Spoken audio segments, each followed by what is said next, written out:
Welcome everyone to 10K Movies. Your host Ryan, joined as always by Tom and JD. Fellas, how are you doing?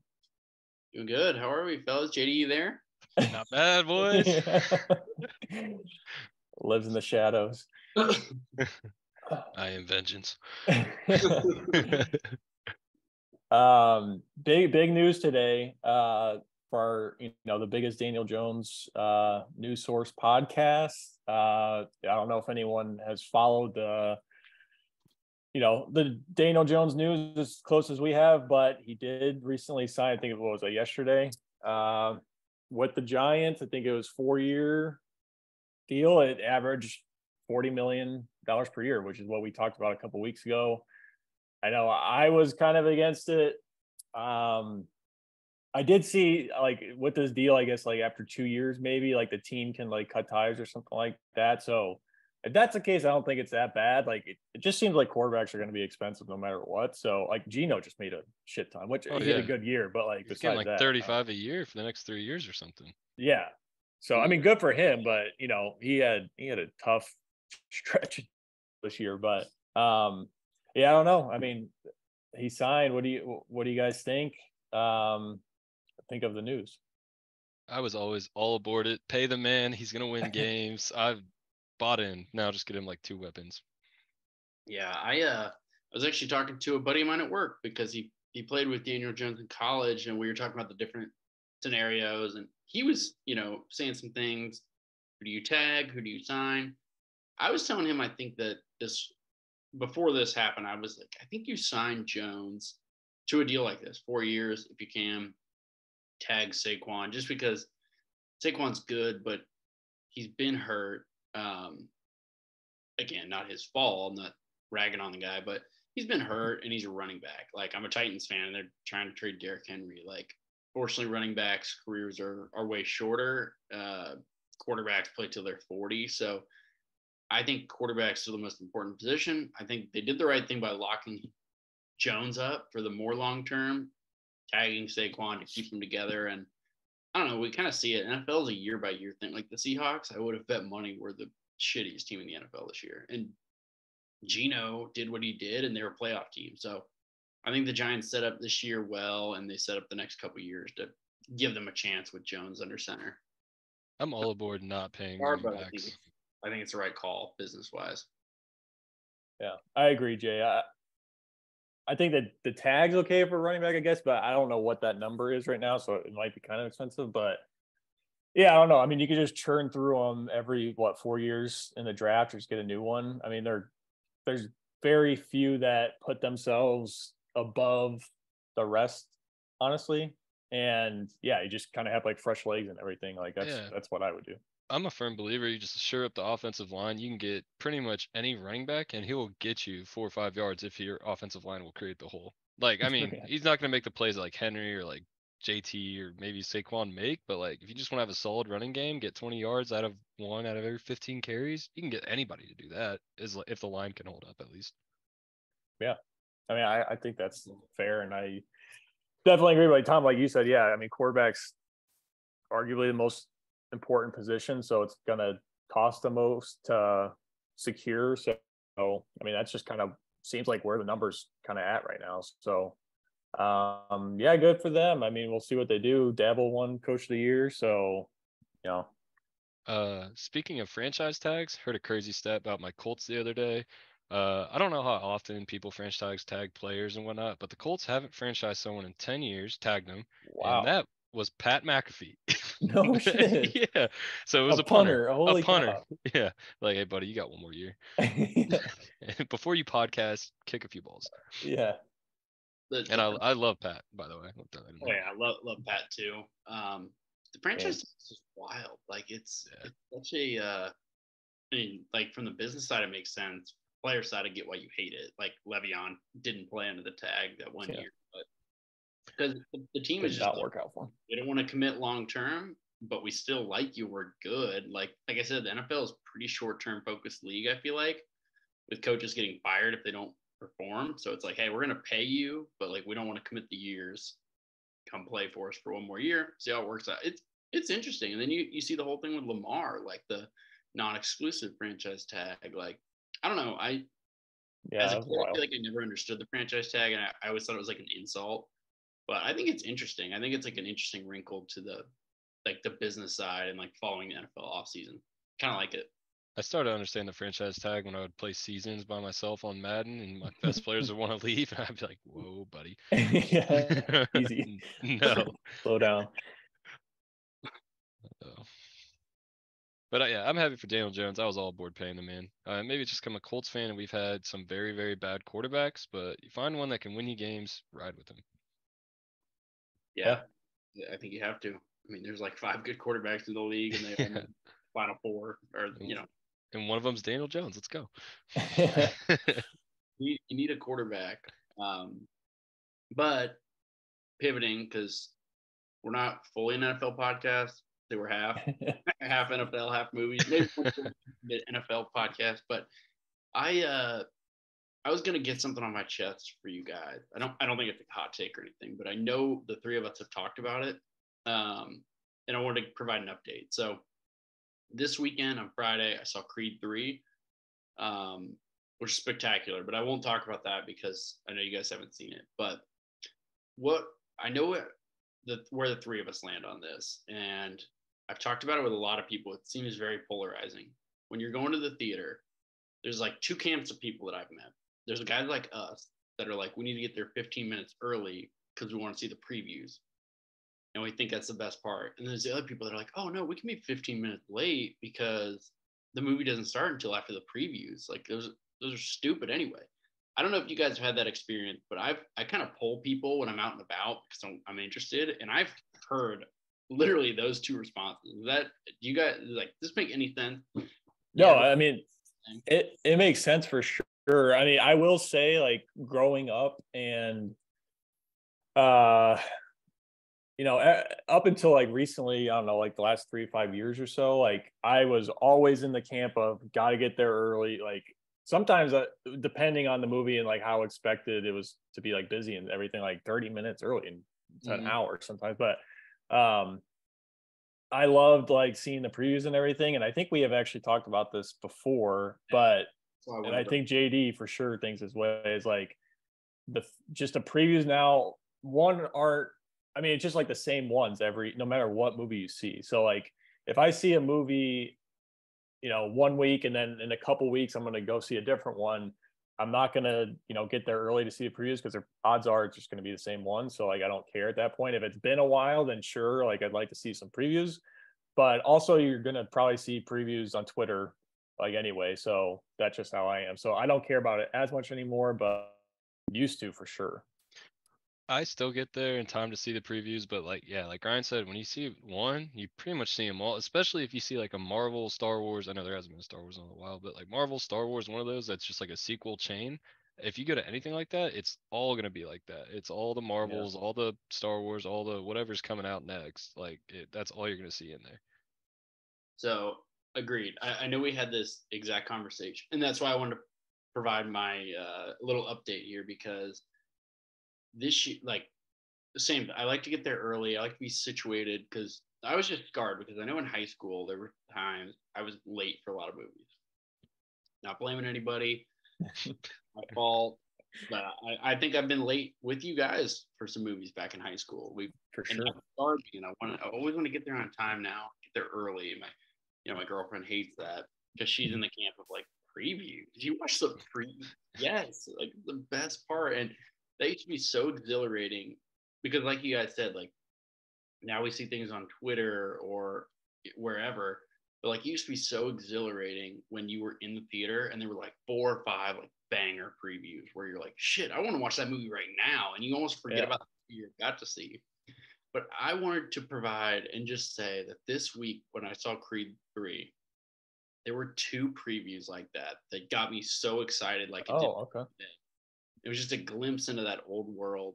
In the first, literally this movie, like the trailer gave me chills. It's called The Covenant.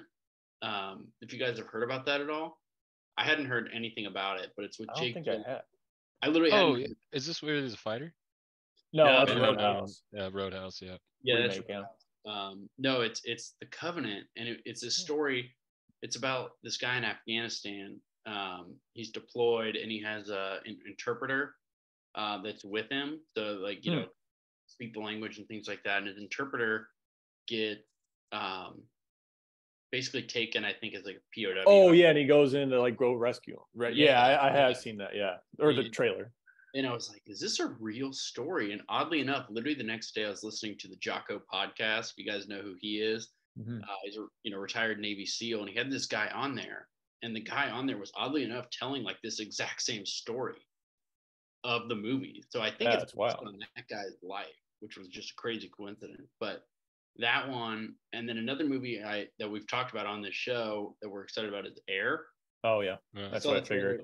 I saw the trailer for that in the theaters, which was way different than what's been released, and it got me so freaking pumped. So those two kind of made me forget I was seeing Creed 3, and then Creed 3 came in and was just a awesome, great movie from start to finish. So yeah, I just wanted to provide an update and say I know we've talked about this, acknowledging that and just saying that there might be a glimmer of hope for future movies as well as like future previews.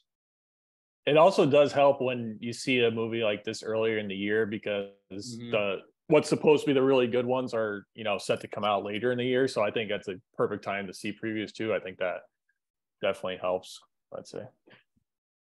Yeah, no, I definitely agree. Yeah. But I know we are obviously a movie podcast.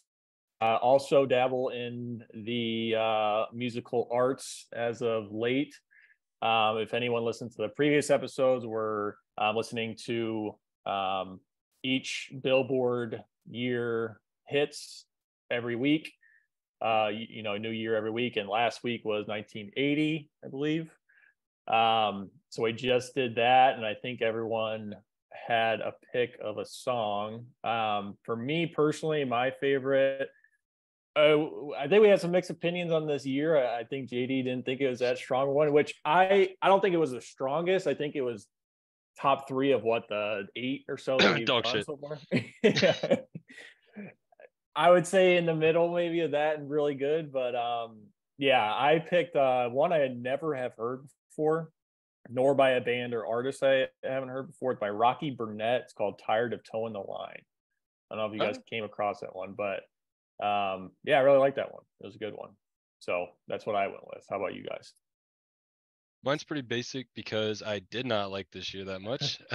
So I have both songs I have heard before. One was "Don't Do Me Like That" by Tom Petty. that was up there for me. Just a good song. I've heard it before, obviously. And then "Crazy Little Thing Called Love" because I feel like that might be a little overplayed because I feel like it's in a lot of movies, but I don't know if I got like some nostalgia or something from it. But I just like the way it feels. Yeah. I also was down to 2. If I had to pick one, though, I had last week in my final 2, I had a Billy Joel song. Going back to Billy Joel, it's Still Rock and Roll to Me. Yeah, I like that song. Puts me in a good mood. Big BJ guy. I actually, I just realized, I know we all watched The Boys, and that's Huey's favorite artist. So, I realized I love Billy Joel. Speaking of The Boys, Homelander's in that Covenant movie. He is, yeah. Anthony Starr, yeah. He's helping Gyllenhaal out or whatever, give him advice on how to get back in there, based on the preview is what I saw. But that's gonna be on my movies to watch. But same. I got Still Rock and Roll to Me. I was between that and sneaky contender, a song I'd heard before and never realized how much I liked, is "Refugee" by Tom Petty. Oh yeah, that was the playlist. That was the last song. Yeah, I slept on it until it came on. That and "Let My Love Open the Door" was that was my second choice. I've heard that one plenty of times, but I like that one a lot too. Let's go.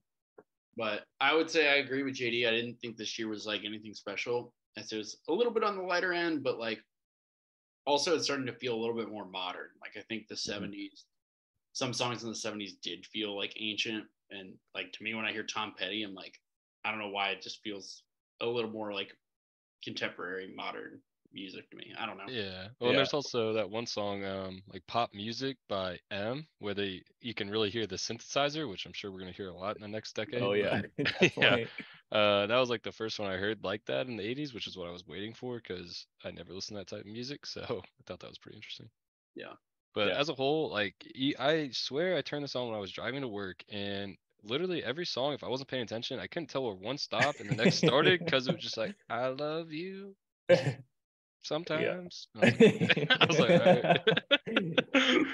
I mean, there are. I think every song, it's like it's a rule that has to be about love in some aspect. Which I mean, if you were to take like not like a poll, but just like draw data from every song written, I would say about like what's the number one topic that song's about? It has to be love, I would say. Yeah.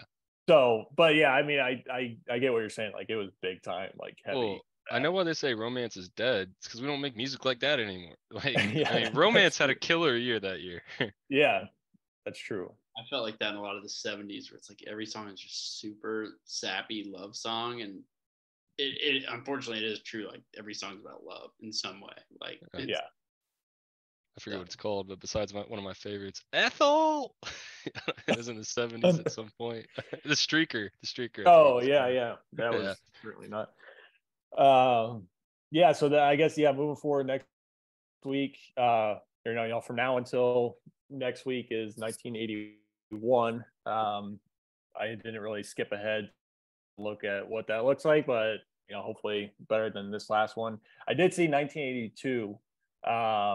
We have a listener out there that has joined us on this journey that has skipped ahead a bit, and they said 1982 is really good, which I think has like Jack and Diane by like John Mellencamp. So okay. Not saying that's like going to be number one, but I think everyone knows that song. So getting closer to some familiar favorites and stuff. So yeah, so feel free to hop aboard on next week. We'll all give our favorites then. And yeah, me too. Again, it's still movie podcast. I know that might get lost in translation sometimes, but if you listen to last week, we had a new movie to review and talk about this week. It was JD's pick, and he picked Mystic River. JD, if you want to go ahead and give a synopsis and take us in with your thoughts. Sure. So synopsis straight from IMDb. The lives of three men who were childhood friends are shattered when one of them has a family tragedy. Pretty vague, but I really like this movie. I know we talked a little bit at offline. It's a pretty heavy movie, not a lot of light moments. But that being said, it's a kind of a murder mystery suspense type thing. I gave this movie an 89. Actually, you know what? I'm bumping up to a 90. I really like it. It deserves to be up there. Number on the fly. Yeah. Awesome.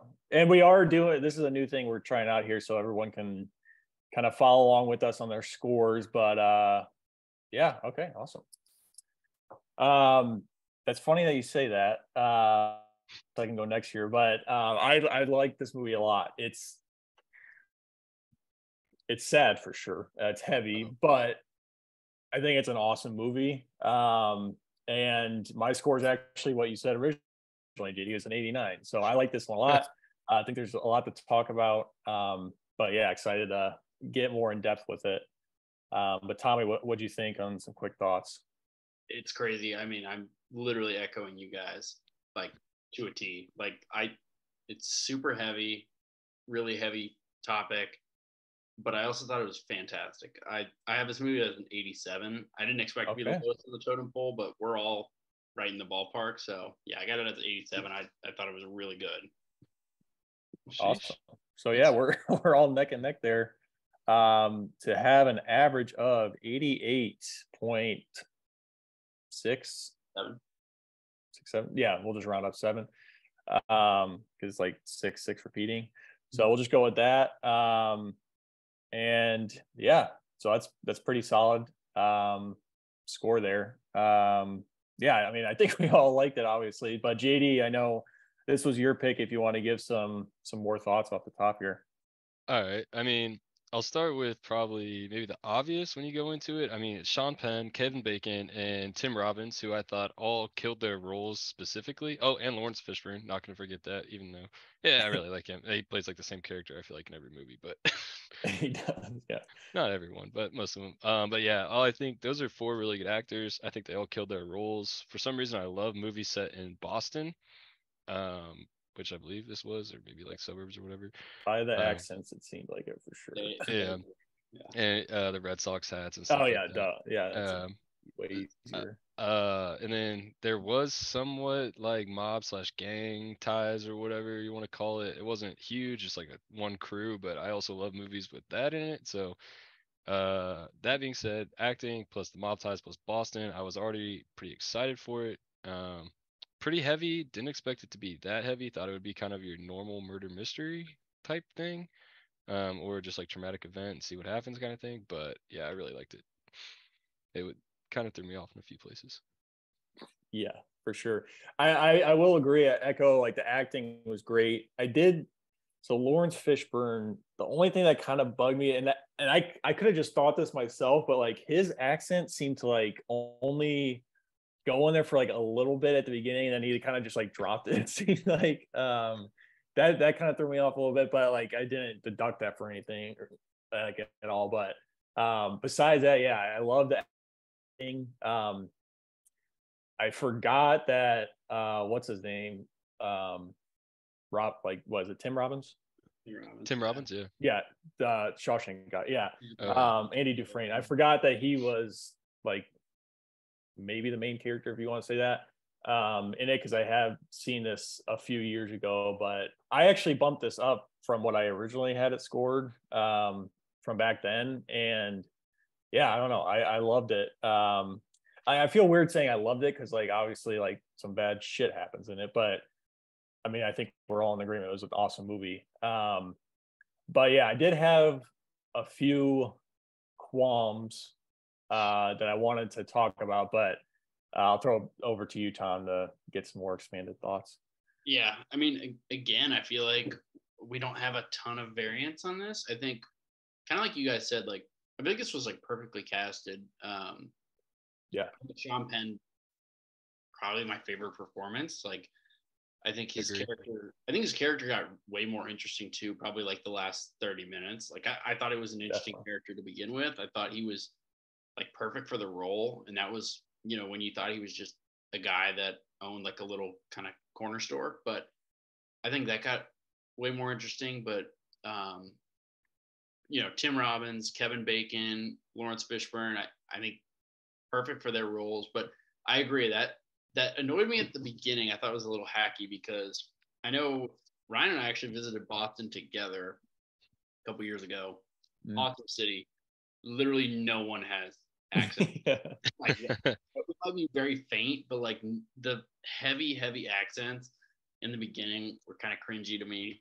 Again, that's very minor. That doesn't take away from like the overall of the movie. I think, like you kind of alluded to, JD, too. I think what bumped it up for me at the end was I didn't see kind of the end coming. Like the last even like 10, 15 minutes, I think, were took some turns, which I like. And I think aside from it being super heavy, like, the topic is super heavy, but I think like generally we all three probably like this genre of like suspense, drama, mystery, Definitely.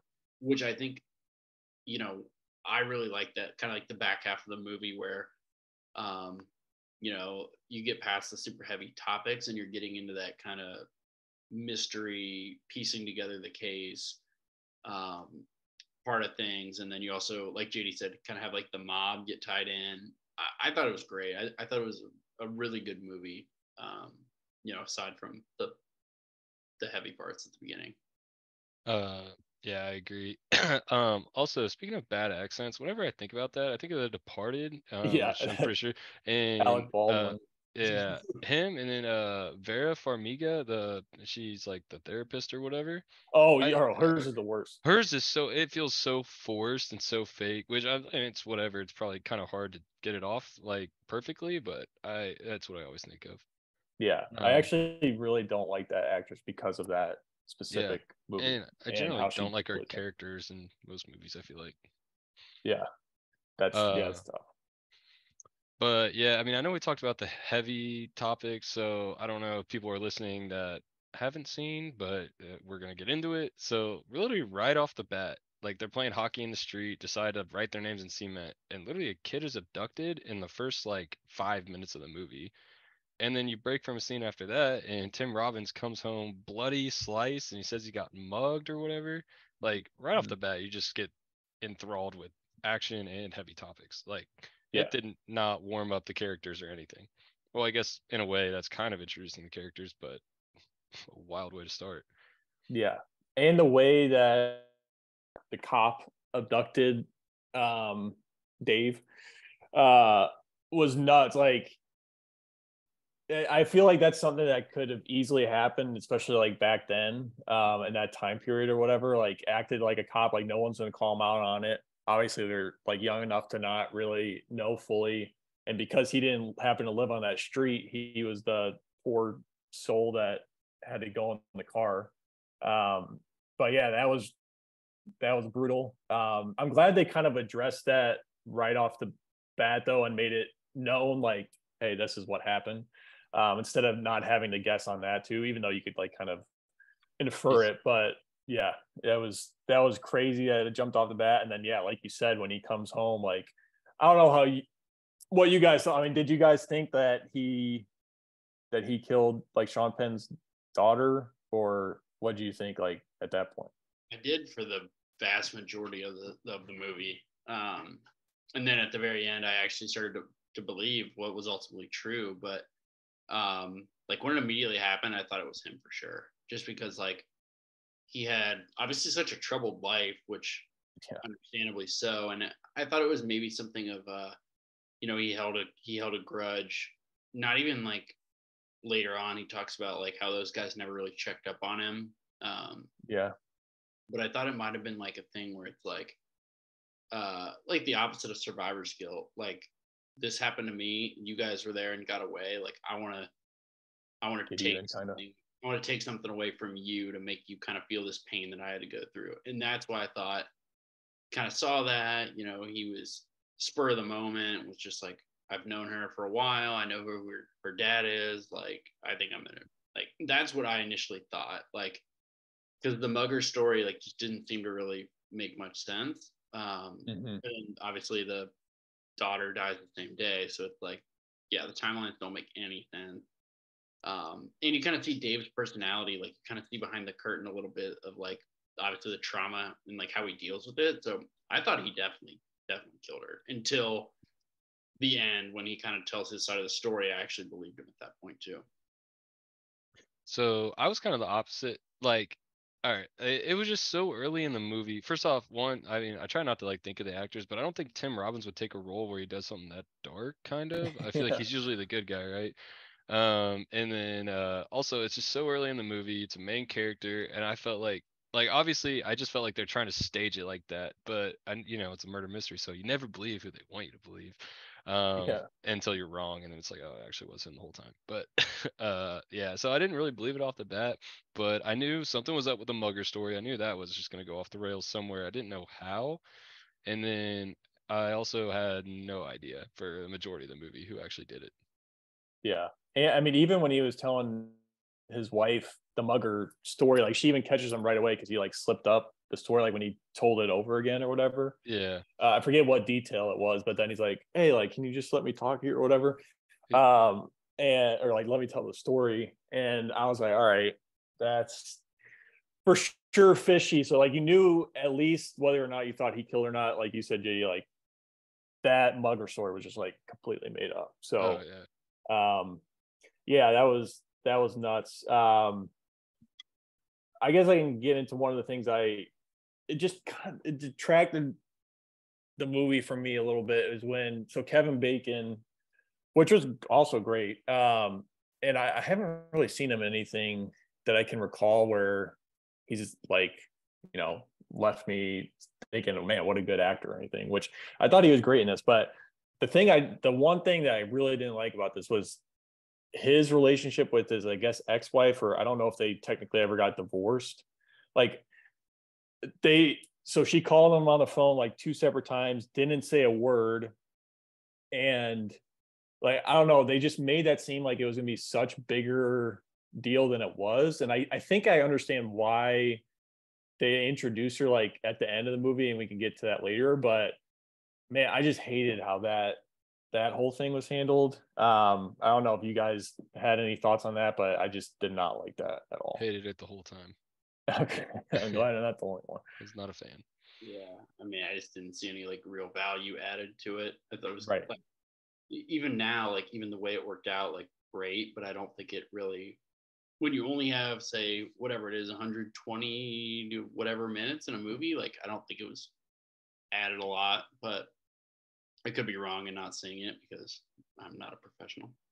I agree with Tom. I don't think it added anything to it. It was extremely weird, and even at the end, I feel like it still wasn't explained at all. Like it's just odd. Well, yeah, I mean, the relationship wasn't explained literally whatsoever the whole time.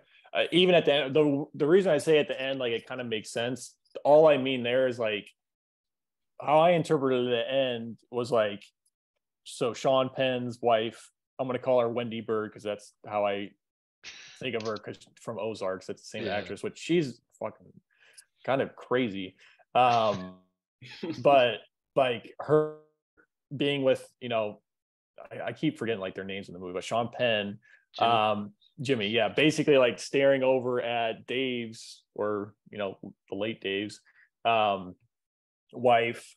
And then while Kevin Bacon and his wife again are like looking over at their like like loyalty is really all that matters, like you just need to like trust them no matter what, kind of thing, is how I was thinking. And then like to show that she's just like so alone and everything. If that's what they were going for, I just don't know why they had to do the whole charade with like her calling him and like not saying a word and all that shit. Like I don't know, that just detracted me a little bit from it. But that's honestly like my biggest thing I didn't like. That's like the only thing I really didn't like. I think it was maybe a tad longer than it maybe needed to be, but besides that, like that was it. Yeah, I would agree. That was one of the few things I didn't like. That actually might have been the only thing I wasn't a big fan of. Yeah, same. Yeah, I agree. I think other than that, like I think the movie was pretty tight. Like I think it moved along pretty good. Like I think the pacing was pretty good. I think every scene like added to the story, or added to like the way everything went down. But yeah, it's the only thing. It's like I could take it or leave it. It's a interesting take because I think it's a good take. I just didn't think of that at all. So if that's true, I could definitely see it. Or it could also be like kind of a look at how Sean and Jimmy like kind of what they had versus like Dave being kind of like the have not, because Dave kind of got his that could be it for sure life like taken away from him essentially at a super young age. And these guys, I mean, they had their sense of hardship too, because they talked about it, like even being a part of that, like one of their friends, like they mentioned like all three of their lives, changed that day. Like even though they're not the one that got in the car, like it affected them too, but probably definitely less on like the surface level, like to people that didn't know. So maybe that's part of it too. I don't know. Yeah, I kind of like that take where because you see him all at the end, and Dave's not really there. Well, he's dead at that point, but like he's not there, and like it kind of shows like they were always kind of there, but Dave never really came back. Like, and Dave also talks about that at some point too, I think, where he talks about like Dave never actually came back. Yeah, and when he's talking about the wolves and everything, like and the vampires, that was that was not that was like, I don't know if it was my favorite scene, I guess, but that was what stuck with me, at least, like him talking about that. I thought that was like peak acting, because like he has like this real like I don't know, almost like cruel face on it, like face he has, or like maybe tortured, probably a better way to say it. But like he's talking and it's all dark. You only get the light from the window, and he's going on this full spiel that sounds like it makes no sense at all. But yeah, I mean, I thought that was like really good acting. Yeah, I agree. Another really strong scene, I think Tom, or maybe you said, G, but that Sean Penn's acting was like great, or maybe the best, but when they're obviously searching for his daughter and they keep cutting from like Kevin Bacon like getting closer and closer to finding her, and then back to the dad, Jimmy, and then talking with his like goons, which I think The the Savage Brothers were like typical, like you said, like probably mobsters in a way, but it doesn't explicitly say it or whatever. But like they were like great in that, both of those guys in that role. But then they're going back to him. He's like, hey, like, you know, sneak around. Do you still have those bolt cutters or whatever? Like, we'll go in that way. And then they keep going back and forth. And then when he's there, he's like, is my daughter in there? He's like yelling and everything. Like that was brutal. But yeah, I thought that was a really strong scene that obviously was like pretty chilling too. Kind of speaking of that scene too, like I thought this movie did really well. Like obviously it's heavy topics, like some real suspense things happen kind of, but like you don't actually see the moment it happens, which like normally I feel like I probably would want to, but like you barely see Dave. You kind of see him in the cellar, but then you just see him running, so you barely see anything happen with him. And then you kind of just see Katie dead, but really like nothing too horrific. Which I kind of liked. It's kind of different than most like murder mysteries and stuff like that. And it kind of just goes to like the whole dramatic, intense like plot line instead of focusing, 20 minutes on one murder scene. I agree. I agree too. I also think like, I don't know, I feel like this movie seemed really like concise. Like I just feel like everything was, I don't know, I feel like sometimes like a murder mystery where, it might be a longer movie and it just feels like it. Like you just feel like the director wants to take you on like a ride and they want to take you a million, but I feel like this, like kind of said it earlier, like this movie just felt very, from when Katie was murdered, like it just felt like a very like tight story, like a very well paced, where it was like it's still like it still added a lot to the story, like the whole Jimmy being, having a different side where he was kind of like a mobster really. I think it did a good job. Like it added to the story, but it didn't take you down like meaningless. Like it didn't steer so much into the mystery like a Scooby-Doo. Like these, we're trying to find these 5 people. It was really like it kept like the main characters, I think, at the center: Dave, Sean, and Jimmy. Like it really kept them like a triangle, I'd say, because they're all connected. And I think that was, like, you read the synopsis from IMDb, JD. I think that's one of the main themes is like, no matter how hard these guys try to move on, like they're all 3 connected. And really the way I thought the movie was going to go was that Dave did it. And I thought more of the conflict was going to be Sean, Kevin Bacon's character, like not being able to see it and kind of letting him go free, where like his partner, Lawrence Fishburne's character, was like, hey, it's obviously Dave. But I think Sean was going to kind of let the past get in the way of that and kind of let him go free. And then maybe they're going to take the kid in, like the boyfriend, and kind of like wrongfully get him and like lock him up for life. Yeah. I kind of saw that happening too. I do like how you say it's a tight movie. Like there's not a lot of fat in this movie. Right. I feel like a lot of mysteries, kind of like you were talking about, where it's more like, all right, we're going to make you wait 2 hours to see the ending and figure out who it was or whatever. And we're going to show you 10 different characters, all their backstories, what they were doing at these different times. But this movie is like, no, this is what happens. Pretty much what the character said they did that night. And it kind of went through like just character building, like showing how they're all dealing with the events, like stuff like that, as we still progress the story. So yeah, I mean, besides the phone calls, there's not a lot of wasted time. Like, and even though it's not, intense scene after intense scene after intense scene, but the characters, like their personalities build up and like different, I don't know, feelings, like tension, stuff like that. Yeah. And yeah, and I also like, I mean, I don't know if I'd call it a style or whatever, but kind of similar to the scene where he finds his daughter or whatever, he realizes she's dead. The basically ending scene, obviously, like the parade's the very end, but when it's going back from, Dave's getting ready to float down the river, and then the boyfriend and his brother, he's talking to his brothers, like sit down at the table or whatever. And they just keep going back and forth there. I was like, that was super tense. And like, obviously, shit was going down in both scenarios. but yeah, I love that as well, and just like how they were doing that, like kind of back and forth. But yeah, I mean, his brother is like the worst, right? Him and his friend. I mean, just terrible. But one other thing that I really quickly on that is not that I took off for it, whatever, but Lawrence Fishburne and Kevin Bacon, they're like, oh, let's listen to 911 again or whatever. Like they didn't listen to it at all. Yeah. Like the first time they do it is like right there, which I mean, come on, you got to do that right away, I would say. But yeah. They were terrible cops. Yeah. Like, you're just like, man, you've had a long day. You better go home and drink. It's like, yeah. like 2 hours. Like, I feel like they didn't do shit. Yeah. But I do agree with that, Ryan. I was going to say, like, that was my favorite scene, I think, was actually, like, it just reminded me of, like, Goodfellas a little bit, where two brothers, like, they pick up Dave and, like, they take him to that bar. I guess, and, like, against the wall, basically. Yeah. Well, and, like, even before that, like, at the time, like, in hindsight, we know Dave didn't kill Katie, but at the time, I thought he did.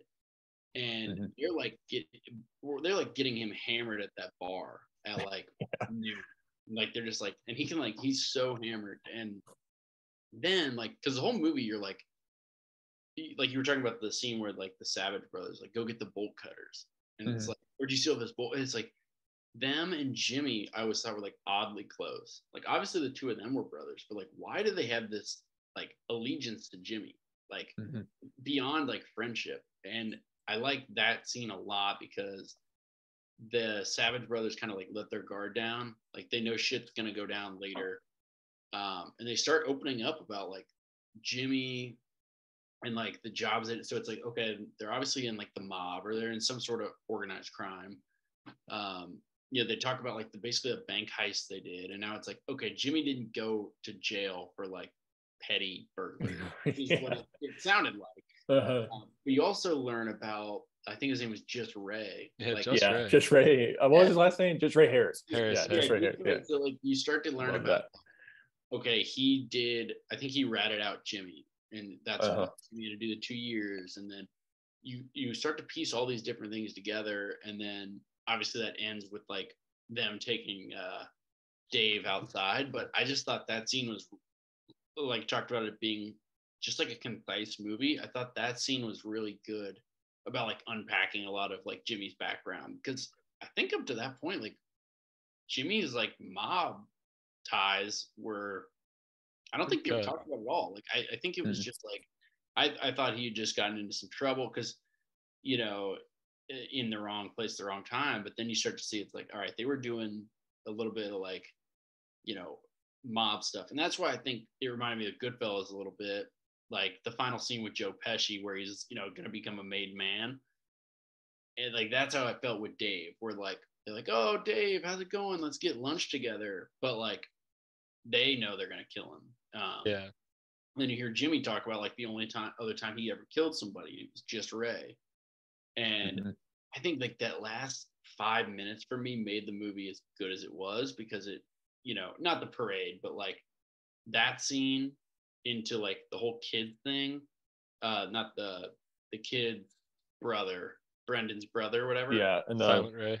But then that last scene where I think he's just literally on the stoop, like drinking like Jack Daniels or something. But him and Sean like to piece it together. I think that was like, holy shit. Like, yeah, but he's like a ton of impact there. Like that was just a great way to wrap it up, I thought. Yeah, he's like, are you gonna pay Celeste or whatever $500 a month too? Crazy. So I mean, Jimmy's obviously like a scumbag, but he has a code and everything. I mean, he's a murderer, which obviously bad, but he still does try to make right as much as possible. Like he felt wronged. I mean, obviously, one, don't rat on Jimmy, and two, don't kill his kids, even though Dave didn't, but he thought he did. So see, I like two things, kind of like you guys alluded to. Well, one, like you said, Jimmy was wrong when he killed Dave. So it's like kind of also showing like, let the law do their job kind of thing, like don't take matters into your own hands, because literally if Jimmy waits a day, he knows it's not Dave. yeah. Like not even a day, like 6 hours. Yeah. And then another thing I really liked is you guys brought up like Just Ray Harris, and you know how Jimmy always said, he doesn't want Katie hanging out with the Harris boys or anything. I think part of that's because he kind of went straight because of Katie, and then like Jimmy's the last guy he killed, or Ray is the last guy he killed, so he probably also trying to like not think about it, like go a different way kind of thing. So it's kind of awkward if you bring around Brendan marrying your daughter and you killed their dad. For sure, That's definitely. Really good point, because that was kind of like a turning of a new leaf, because they talked about it, I think, in that scene in the bar where Dave said something like, "Oh, Jimmy like went straight or whatever," and they're like, "Did you guys go straight?" And they're like, "Let their asses off." They're like, "Us." Got a good laugh out of that, but and I think it either Jimmy said it or somebody did, where it's like, "Why did you go straight?" And he's like, "Because of Katie." So yeah, that's a good point, JD. I think it's really interesting because they also played in this dynamic of like, they're in Boston, which is a bigger city, but they also played big time into like the whole neighborhood scene, which is, you take a big city, you make it feel really, really small. People's, grandpas, basically, like generations down the line. So, yeah, that was pretty interesting with the whole Harris kind of family dynamic thing. Yeah, and like kind of like we were talking about, there's not a lot of fat. It's a tight, concise movie. It's like, so every time a character did something, either beforehand or afterhand, you kind of see why they acted that way. Because like at the beginning, obviously Jimmy just hates Brendan, doesn't really explain it. Neighborhood kid, and everyone's like, yeah, everyone else loves him. He's a nice kid and everything. He's like, nah, not my daughter. And then like as you go on, you kind of can see more and more of why he doesn't like the Harrises, probably why he doesn't want him around, like everything like that. I mean, I know he talks about it to the cops too when they ask him, but yeah, he also doesn't just say, yeah, I killed his dad. yeah. Right. I mean, I think the more we unpack it, like the more we kind of see these connections. Like, I think I have more of an appreciation for how good this movie was outside of like the phone calls. Like it almost hits me off even more because it's like everything else was awesome. Like you're talking about like the scene when he hates Brendan. Like I was thinking about, there's even the scene like early on where he's in Jimmy's store, and like Jimmy's worker, like the guy that works for him, is like, "Dude, why do you hate him so much?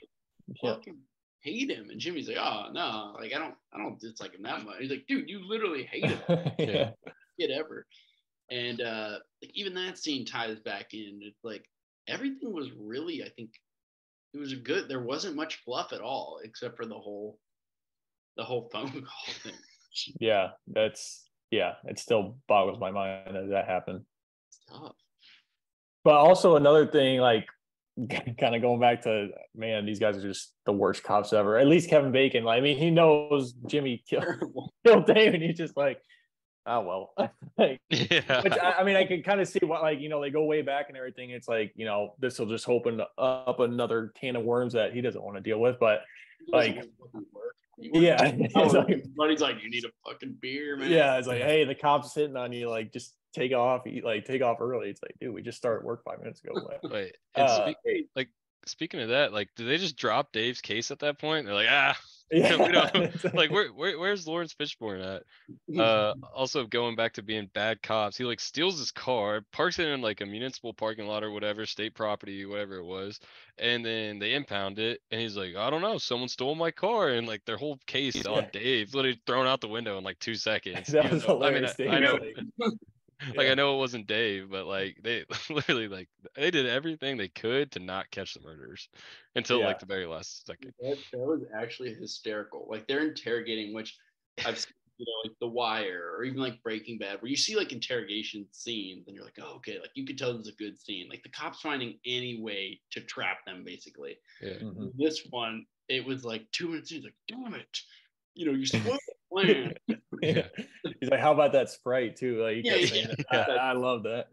Like, it was something. He's like, what blood or whatever. It's like, how, like, what blood did you find? He's like, damn it, that was our case. Yeah. They're trying to angle it. Foiled again. Yeah, just like, Up after 30 seconds. Yeah. It's like, yeah, we found blood in your trunk. Well, probably whoever stole it. It's like, well, the whole case was broke right there. Can't use any of that evidence anymore. And also, like in every other show, it's like never speak without a lawyer around. Dave literally outsmarted the cops. Like, yeah, that was awesome. And it sucks. Well, so I mean, I guess so. I guess no one knew Dave died yet, except for, you know, obviously Jimmy. And then Kevin Bacon found out too. But Annabeth or whatever the wife's name was. oh yeah, she did for Because sure. apparently she like told her kids like, "Daddy's a king. He's doing. Yeah, Like, gotta take those." yeah. Actually, that's another thing. I wish that. that kind of scene was either shorter or kind of cut out. But Yeah, that was interesting. And yeah, I mean, I get, and also, I mean, we said that the Harris brother and his friend are the worst, but honestly, the worst character of all might be Dave's wife. Like, she just throws him under the bus so quickly. Like, you could see in her face, like she thought he killed her like very early on in the movie, and then just was like, instead of going to the cops, instead of anything, just told Jimmy like, yeah, he killed her. that's what I was thinking too. I'm like, why are you going to to Jimmy? Like, you know, I mean, not that you know Jimmy's just gonna straight up kill him, but like, come on, you like. And then also she like calls the cops like Dave's missing. It's like you just told a known murderer that his daughter was killed by your husband, and now you're shocked he's missing. Like, come on, what are we doing here? Drinking whiskey with Jimmy at like 2 a.m. You know he probably doesn't have the best intention. Yeah, certainly put him on a deeper level than like, oh yeah, Jimmy's a good guy. We'll take this to the cops. Like, stand up guy. I do think they did a good job though, like with the whole wife angle, where like they at least showed her like catching him in a lie like 3 or 4 times to add to the suspicion of it a little bit. But still, I think Ryan, I still like your point about like the whole the loyalty angle of it, where like she basically like sold him out immediately. Like, oh yeah, and so quickly. I don't know how much she knows about like obviously, you know, his past, and like I don't know if she knows at length of it. I'm sure she knows like it happened, but I don't know. It's tough to say because they don't really show that, but yeah, she pretty much sold him out immediately, which kind of a question for you. I thought he was guilty too. So at the time I was like, oh, this is kind of an interesting angle. From Katie's murder to from Katie's murder / Dave killing the pedophile, how many days do you think passed? Like, it had to be like at least a week, right? Wasn't it the next morning? No, but like I'm saying, like, how many days, like, till the end of the show? Oh, to the end of the movie. Oh, okay. Because they show a few different nights. You know, Jimmy's sitting on the doorstep a few different nights. You know, Dave's walking to a bar. They kill him one night. Like, so it's got to be a few days, right? I would say, yeah, at max a week. All right. So this is one little wrinkle I just thought of too. They, you know, the wife's checking the papers every day. It's been 3 days and everything. You know, they have the funeral for everything. And then right after Dave's killed, they're like, yeah, we actually got a murder in the back of a parking lot we wanted to ask him about. Like, also just wonderful timing. Like, I mean, so how long has that guy been sitting dead in a parking lot that no one just noticed? Like, you know, if it was like 2 days, like maybe, like, you know, like, I don't, it's still, it's, you know, it's like a bar parking lot. Like, someone's got to walk past it at least twice, you know, and be like, that car hasn't moved and there's a guy in the front seat or whatever, or on the pavement or whatever it is.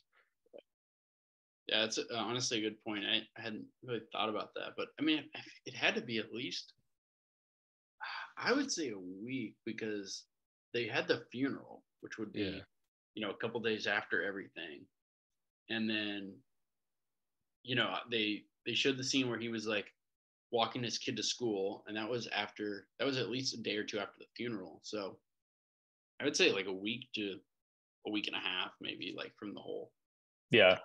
7 to 10 days. Yeah. I think that's so I mean, that's just a little wrinkle I kind of thought of as we were talking about it. Just, I mean, it's all right. It's whatever. I would have liked them to kind of mention it at some point. Like, you know, someone was found dead in a parking lot, but you know, it's not a mugger or anything, or maybe suspicious. So, you know, you're like, duh, well, that's not what Dave said, because Dave lied about it for some weird reason anyway. Maybe just didn't want to talk about it, but he still came up with some weird story. So I kind of wish they would have like still played into it, and they're like, oh shit, like later in the movie, like, oh shit, that's the guy Dave was talking about or something. Yeah. And that's also another point against Dave's wife. Like, he said to her, he got home at 3 a.m. or whatever, but then he told the cops that night he got home at like 1 or something. And then the cops asked his wife, like, oh, what time was Dave come home? She thinks about it, and then she's like, oh, I was asleep. So she protected at that time, but then a couple of days later, she's like, all right, yeah, this guy is psycho, talking about vampires. He definitely killed her. So, like, I don't know. I think she just needed to talk to her husband, and she instead got him killed. So Yeah. Oh, I mean, Dave's sitting there talking about the wolves, and she puts them on a silver platter, so like a Yeah. bell, ding ding, dinner time. Like, Yeah. Come get them. yeah, and they did. They didn't take very long. Yeah. Waste.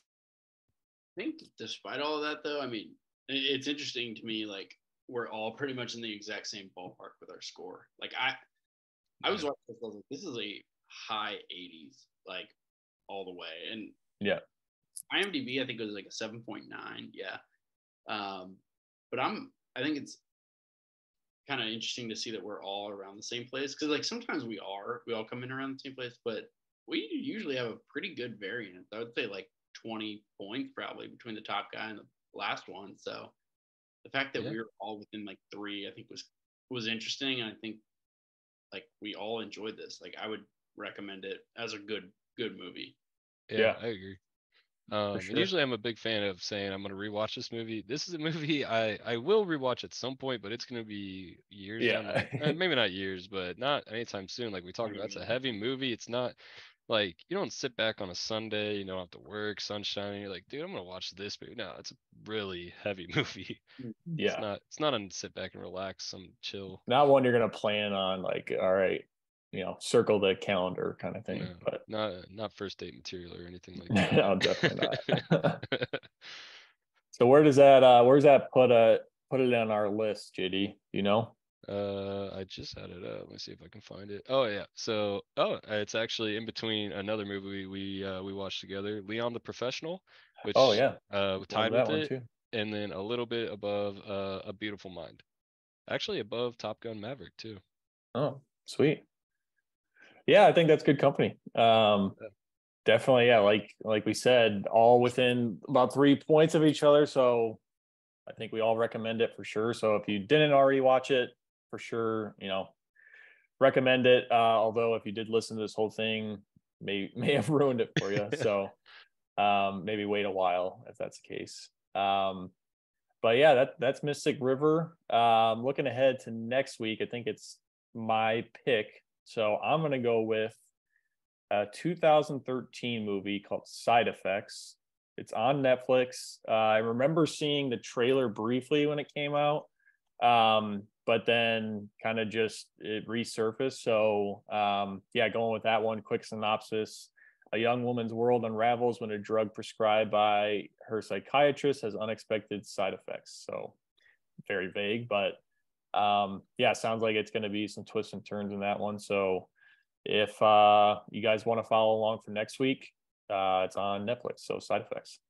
You know I watched that movie last month. That's so messed up. No, I haven't seen it. I'm excited. Awesome. Yeah, and then yeah, I guess besides that, and you guys watching anything new? I know JD, you and I have been watching Last of Us. My second favorite episode, this last one. I know. I think it might have been my favorite. And Loved it. that's fine too. Like I like the one with Henry and his brother. Probably, I mean, Oh yeah. like it breaks you, but so is this one. But yeah, it was so good. Highly recommend the show to anyone that hasn't watched it. The finale's this week. Don't know how they're gonna wrap it up and everything in one episode, but looking forward to it. Yeah, I don't know. What about you guys? Watching anything else? I hopped on the Mando train with you. Oh, sweet. Yeah. I was pretty mad that I wasn't paying attention last week when it came out, or yeah, last Did week. you watch today too? I haven't seen today's yet, but I did Good. watch episode 1. I'll probably watch episode 2 after this. Yeah, it's really good. How about you, Tommy? No updates. The Mindy project still? The Mindy project. And I think what I'm going to start doing on here, new segment, I'm going to start talking about what book I'm reading because Okay. Right now I'm reading Moby Dick. Oh, okay. Still going on that one. Distracted a little bit there, but yeah, I've been reading Moby Dick for almost a year, and I have about I was gonna say I have about 100 pages left.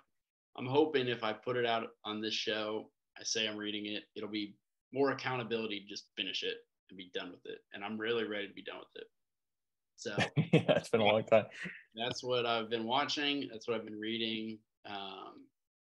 Obviously been keeping up with our movies, and I saw Creed 3. I'm going to throw it out there one more time. I highly encourage you guys to watch it.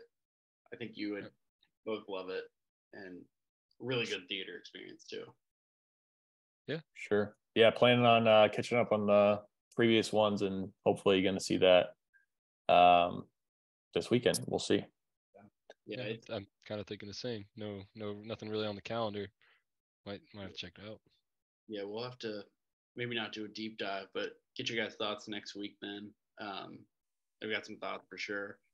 But I think like the theater, like just being back, like it just gets you excited. Like that's the way you're supposed to watch a movie. Like, I mean, I love watching them on my couch too, but like you're supposed to be sitting there with other people on like a giant ass screen with really good sound. It's just different and I love it. And yeah, I've been trying to get back in the habit of going to more movies. Like it's kind of my thing. Like if I don't have plans on a Friday night, pop over to my local AMC and see a movie. So won't be doing it this weekend. I'll actually be down at the United Center watching our boys play Big Ten tournament. Hoosiers. Watching Indiana Hoosiers. I know, but if you guys want to discuss movies that we're looking forward to in the next month or two, I think April is going to be a huge month. Looks like it. Yeah, that's when Mario comes out. I would say that's the one I'm for sure. I would hope Creed's next, what I'm going to see in theaters, and then Mario probably after that is next for myself. I have to get my AMC Stubs membership back. Yeah. I think I'm it's a hell of a deal, actually. Yeah, it really is. Like they always advertise. I'm like, why don't I just do this? Like I need to actually go on. I had it for like 2 months at one point, and then I think it actually might have been before everything closed down. So I was like, yeah, not much of a reason to have this right now. That makes sense. Certainly makes sense. Yeah, as far as I've definitely got Mario and Air. I just saw come out on the same day, so I need a little double feature or like a Friday Saturday type deal. Yeah, a nice combo. But I mentioned The Covenant earlier, and it looks like that's coming out April 21st. So sweet, sooner than I thought. Sooner than later. I know. I was a little bit worried about that. Also saw the trailer when I was at the movie for Guardians Volume 3. Oh, yep. So yeah, those are the main ones I'm looking at. Those are all in like that April-May time frame. So coming up quicker than I thought. Yeah, I'm excited for pretty much everything coming out, I feel like. Yeah. I think we're only getting back to like movies, good movies coming to theaters, and Top Gun I think helped theaters a ton. So hopefully we can just ride that wave and get people to go back to theaters again because I love it. I love it. Pricey though. Yeah, it's a blast. Yeah. Cool. Well, yeah, I mean, I think that does it for tonight. Yeah, that was Mystic River. Looking forward to next week's Side Effects. Also 1981 for the year of Billboard hit. So feel free to follow along. Looking forward to it. But yeah, I guess we'll see you guys next week. Yeah. See you guys. Go Hoosiers. See you guys next week. Go Hoosiers.